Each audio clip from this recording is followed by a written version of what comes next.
Welcome back to All This Math. This is Professor Parker, and on this lesson, we're going to get into some what I call speeding ticket math, right? And this is an important lesson because for many reasons, but for one reason, a lot of people have this belief that they've been indoctrinated with that math is irrelevant and that they don't need to learn it and that their life will be fine without it. And it might be, you might be right, but there is a lot of mathematics that's all around us that, you know, if we knew how to do and understood how to do, it might make life a little more efficient, a little bit easier at times, or at least we would just understand what's going on around us and things that affect us. So today, in talking about speeding ticket math, I'm gonna talk about, you know, how to calculate percentages using what we call benchmarks. Calculating percentages using benchmarks. There are a lot of different ways to calculate percentage amounts, but using benchmarks, I think, is a way that is kind of, you know, it lends itself toward mental math, you know? So let me tell you a little story, right? I got a story to tell, right? So I was down in Baltimore, right? I grew up in Baltimore. I live in Philly. I live in North Philly now, but I grew up in Baltimore. I go back and forth to Baltimore a lot, right? So I got a speeding ticket down there. Matter of fact, see, I got my Poly hoodie on, right? It was the weekend of the Poly City Fest, right? After the Poly City game and all that. So I got a speeding ticket on Edmondson Avenue, right? I was going, apparently this says the posted speed was 30. I was going 50. They caught me doing 50, right? So I'm a big, like, you know, accountability dude, whatever. I ain't gonna fight over this. The ticket's only for $40, right? So I'm like, all right, I'll give them that $40. It's cool, you know, whatever. So I go online, because I'm not trying to mail a check or buy a money order and mail that in, right? So I go online to pay, right? And I go to the City of Baltimore Department of Finance website. And as I'm scrolling through, trying to get to the payment page, it says that there will be a 2.39% service charge in addition to the $40. So, I mean, that's typical, right? You know, a lot of companies, you know, entities, you know, charge a service charge, especially if there's an online payment processor, right? Everybody got to get their cut, right? This is capitalism, right? So, but what I'm always doing is thinking, okay, well, I want to know to the penny, like exactly how much money I'm going to be paying, right? And I do the same thing in the grocery store. I like to kind of know what my total is going to be before I even get to the cashier, you know, usually. So the ticket's $40 and the percentage is 2.39%. So I think it's very important for adults and especially young people that will grow up and become adults to know how to calculate these types of outcomes and calculate what the total amounts will be that they'll owe. Now, some people that don't understand percentages, this is the first thing they might do. They might think that 2.39% is the same thing as $2.39, right? Now, in some situations, it might be, right? If we was dealing with $100, then yeah, 2.39% would be $2.39 because a percentage is just a fraction. It's a fraction where your denominator is 100. That's all a percentage is. A percentage is a fraction where your denominator is 100, all right? It's got to be 100 though. The denominator got to be 100. You know, the bottom number is the denominator, the top number is the numerator. So you can't just do 40 plus 239 and get 4239 and be like, all right, I'm done. But it's a lot of people out there that don't know how to calculate percentages that would do that. So the purpose of this video is for me to show you and put you on so you'll know how to calculate percentages, all right? I want you to know how to calculate percentages so people won't be out here taking advantage of you, all right? Smiling in your face, robbing you without a gun, all right? I want you to know how to calculate percentages. And then, like I said, there are many ways to calculate percentages. I'm gonna just show you one of them that are called, where we use what we call benchmark percentages, So check this out, right? Because I want to know exactly how much I'm gonna pay before I get to the payment page and do all that. Now, a lot of people might say, you know, it ain't that deep. Why does it matter? Why do you care? Because I like to know. I just like to know. And the thing is, because I know how to figure it out, why not? You know, we should just know things, right? I think we should be more intellectual and less anti-intellectual and strive to have intellectual curiosity and just know things because it will affect your life overall. All right. So think about it like this, right? Let's think of two columns. Let's set it up like with two columns. We got a dollar column and a percentage column, right? So dig this, right? Imagine $40 is the whole amount of the ticket. That's the whole ticket. The whole ticket is $40. So I'm gonna write $40 right here, right? Now that's 100% because that's the whole ticket. The whole ticket is 100%, all right? 100%, $40. Now 2.39%, like I said, a percentage is just a fraction. It's a fraction out of a certain amount. Out of what amount in this case? to 40. So what dollar amount? We need to know what dollar amount 2.39% is out of 40. All right. Now, benchmark percentages are where you use like common percentages to figure out these amounts. All right. So first thing I want to do is I want to figure out what 10% is. So I put 10 in a percent column, right? And over time, you're going to be able to do this mentally. I'm just writing it out just to show you what the thought process is. But you will be able to do this mentally. So you're not going to be expected to be in a store and take out a piece of paper and start writing down a little column, a little chart that looks like this. No, that's not the expectation at all. You will be able to do this mentally, but I'm just showing you a visual representation of it right now. All right. So what's 10% of 40? In order to find 10% of any number, all you do is you take the decimal point, you slide it to the left one space. Decimal point to the left one space. All right. Now looking at 40, you might say, oh, there ain't no decimal point there. Good observation. When there's no decimal point written, there's an understood and observed decimal point right there. It's understood. What's understood don't have to be said, right? So the decimal point is right there. If it's not written, it's after the last digit. So imagine the decimal point is right here. If we move it one space to the left, that's going to be 4. So 10% is $4. So 10% of $40 is $4. All right.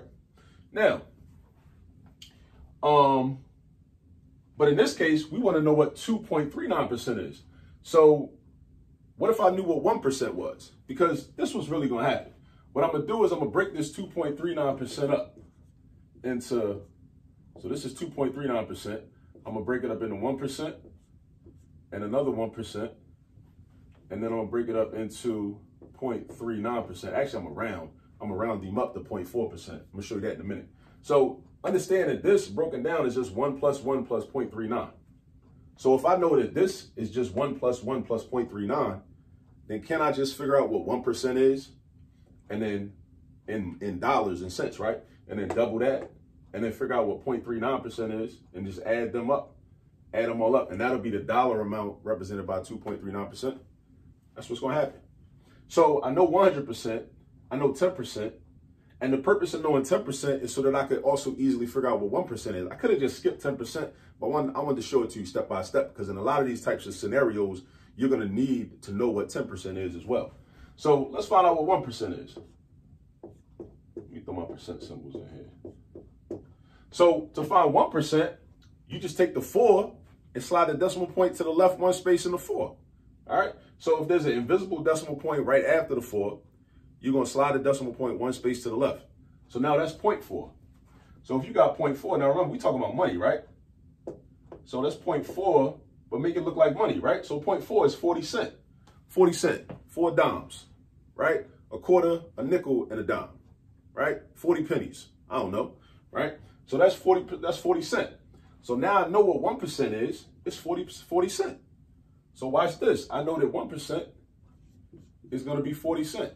And again, in time, with practice, you'll be able to do all this using mental math. You're not going to have to write nothing down at all. But this is just to guide you. So then I got another 40 cents. Now, this right here, this 0.39%, what am I going to do with this? 0.39%, that look a little crazy. Check this out, though. What if I just rounded this, because it's 0.39, right? That's like 39 cents, right? Think of it as like 39 cents. What if I rounded the 39 cents to 40 cents? That's pretty close, right? So I could round this to 0.40. 0.40%, right? Now, isn't 0.40% just 0.1 and another 0.1 and another 0.1 and another 0.1? Isn't that 4 0.1s? Because like, let's say you had 40 cents, right? Isn't that just 4 dimes? Isn't that just 10 cents plus 10 cents plus 10 cents plus 10 cents? That's 4 dimes, right? Yeah, so that's 0.1, 0.1, 0.1, 0.1. Now, what if you knew what dollar amount 0.1% was? Because we know we started out with 100%, and then we went to 10% by sliding the decimal point over one space. Then we went to 1% by sliding the decimal point another space. We could go to 0.1%, which looks like this, 0.1%, and just slide this over one more space. So instead of 40 cents, now what do we have? Slide the decimal point over one space to the left. Make sure you're going to the left. Don't go to the right, because when you go to the right, that's when you're getting bigger. That's when you're expanding your number, enlarging your number. We want to get smaller because our percentages are getting smaller. So this is going to become 0.04. Because look what happens. Look where the decimal point go. It's going to slide over here, right here. One space. And now I got 0.040. 0.040. That zero after that don't matter. I just let that go. I don't need that, right? This zero is just really a placeholder for the dollars, is to indicate there are $0. But we got change, right? We got 4 pennies. So that means that 0.1% is the same thing. Why am I stuff not lined up? Hold up. I don't like that. So 0.1%. So 0.1% is the same thing as 4 cents, right? Think about it in terms of money. We're dealing with decimals equated to money, right? So this is going to be 0.4 cents. Now, I'm not going to add them all up. It's 4 of these, right? 4 of these. 0.1, 0.1, 0.1, 0.1%. So what's 0.04 times 4? What's 4 cents times 4?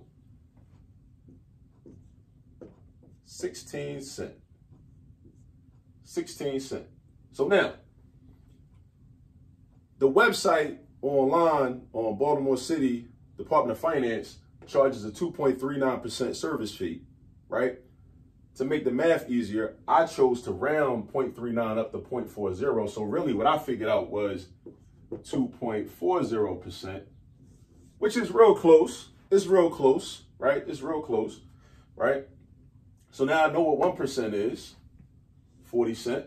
Another 1%, another 40 cents. And 0.4% is just 0.1 plus 0.1 plus 0.1 plus 0.1. That's 0.04. 0.04 times 4. Think about it. 4 pennies times 4, that's 16 cents. Because 4 times 4 is 16. That's 16 cents. So then that's another one. That's 16 cents. So to find 2.40%, I add this with this with this. That's my 1%. That's another 1%. And that's 0.40%. 1% plus 1% plus 0.40%. So now we do the basic math. We got 40 cents plus 40 cents, that's 80 cents. And then we got 80 cents plus 16 cents is 96 cents. So this is how much the service fee actually is, right? And this is how you figure out a dollar amount when you're given a percentage. A dollar amount, we're given a percentage. Now, some people might say, oh, like, you know what I'm saying? Like, some people might understand that 2% is a small amount. 3% is a small amount, right? And relatively speaking, it is. So some people might say, man, I ain't doing all that. I ain't about to do all that. Well, I would claim that you wouldn't do all that if you don't know how to do all that. If it's easy to you to just, run a couple numbers, take like 10 seconds, 10, 15 seconds, run a couple numbers and then just do some quick math and figure this out. It's like, oh, okay. Now I know exactly how much my total should be. And lo and behold, on the website, when I got to the payment page, into my, debit card information and everything, address, whatever, my total was $40 and $40.96. $40.96.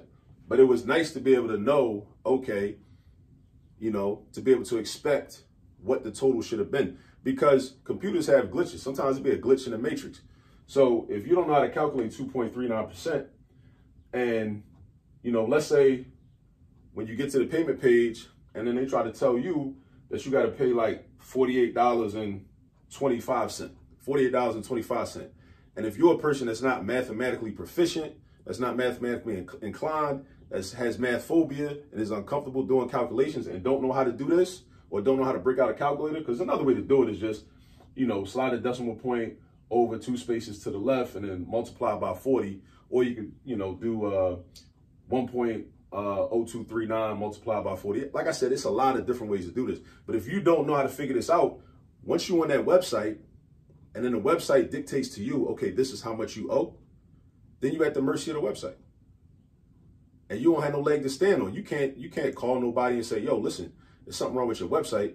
They telling me I got to pay them $48 when actually I only supposed to pay them $40.96. They trying to get over, right? So you want to empower yourself by learning mathematics and becoming mathematically proficient. you want your children to learn mathematics and become mathematically proficient. If you are an adult and you never learned this when you was a youngin', you want to learn it now to become mathematically proficient, right? So that you can navigate the world in a certain way, right? That everybody unfortunately can't navigate right now because they don't have that mathematical understanding. You want to develop your mathematical understanding. I'm trying to tell you, it's a different experience. It's a very different experience than a person that does not have that mathematical ability. All right. So look, this is just a little bit of speeding ticket math, real life situation. So math is relevant.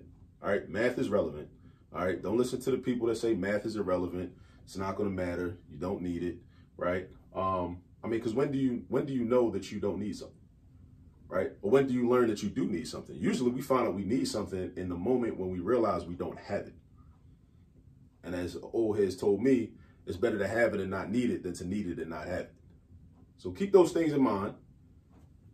This is a guide. Use this video as a guide and go find some more examples, or just create some more examples, right? Just create some more examples. Just run some benchmarks, right? Play with some benchmark percentages. Start out with 100%. Figure out what 10% is, what 1% is, 0.1% if you need it. You know, if you needed to know what 5% was, what would you do? Once you find 10%, you know 5% is half of 10%. So whatever the 10% dollar amount is, you take half of that dollar amount. That's how you know what 5% is. If you want to know what 20% was, if you know what 10% is, isn't 20 just double of 10? So you would take the 10% dollar amount and just double that, right? That would give you 20%. So it's different ways to play around with this, right? You could break the 10 down, you know, you can figure out what 5% is, like I just said, figure out what 20% is, like I just said. You can figure out what 15% is if you wanted to. Once you know what 10% is, then you take half of it to get the 5%. 15 is just 10 plus 5. So you take the $2 amounts, the 10% amount, add it to the 5% amount. That's your 15% right there. What if you was trying to find what 18% of something is, right? Most people, we think 18%, I can't do that in my head. Yeah, you can. You can figure out what 10% is, then you take half of that, get the 5%, and then that's 15. But if we try and get to 18, we got 3 more percent, right? So we need to know 1% 3 times. So we need a 10% to get 18% is what I'm trying to tell you. To get 18%, you could break it down like this. You could find 10%, then find 5%, add them together, then find 1%, multiply it by 3, and then add that to the 15%. You got to have a total of 18%. So like math is a beautiful thing once you learn it though. You got to learn it. You know what I mean? It's going to be ugly if you don't learn it. But once you learn it, math is going to be beautiful for real. And you're going to start to see all these tricks and everything. Oh, for real, you can do that? I can figure this out from doing this and doing that? Yeah, yeah. It's a reason why a lot of us like have been placed in situations where we weren't able to learn mathematics. It ain't nothing coincidental or accidental about that. Like AZ said on Illmatic. Nothing coincidental or accidental about that. You know? So anyway, like I said, use this video as a guide. Go get some practice though, right? You're not going to really understand this fully just from watching this video one time. You got to go get some practice. It's all about the practice. That's how you master these things. You got to practice. So make up some scenarios on your own or go online, look for some worksheets that deal with calculating percentages and, you know, just go do your thing. Hope you learned something. I'll catch up with you on the next video. Peace.